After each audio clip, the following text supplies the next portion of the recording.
Identifier le réseau d'assainissement de Port-Gentil en prélude de projet de conception et de réhabilitation du réseau de collecte et de drainage des eaux pluviales dans la ville de Sable, c'est l'objectif de cette visite de terrain de ministre des Travaux publics aux côtés des entreprises adjudicataires du projet qui bénéficient également de l'expertise en la matière, la mairie de Port-Gentil. On a fait le tour de Port-Gentil. La problématique de la gestion de ces eaux-là a été clairement définie et nous avons échangé avec le groupement Innovo et Infra Group qui sont prêts à financer, prêts à faire des études et réaliser les travaux.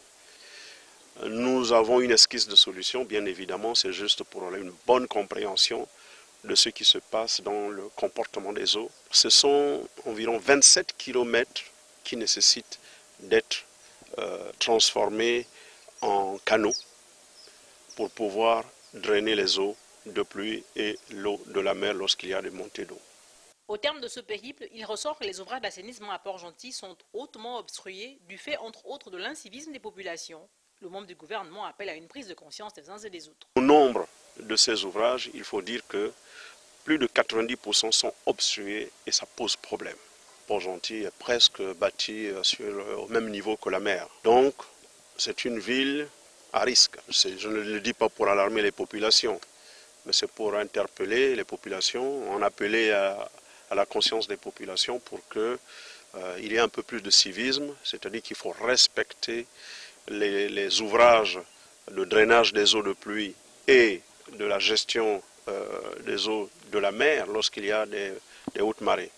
L'acuité des faits, fortement préjudiciable à cette ville qui a bercé l'enfance de l'exécutif, impose l'urgence du démarrage du projet. Le président de la République a passé toute son enfance ici. Vous soupçonnez donc que c'est sur ces instructions que je suis descendu, parce que ce projet lui tient à cœur.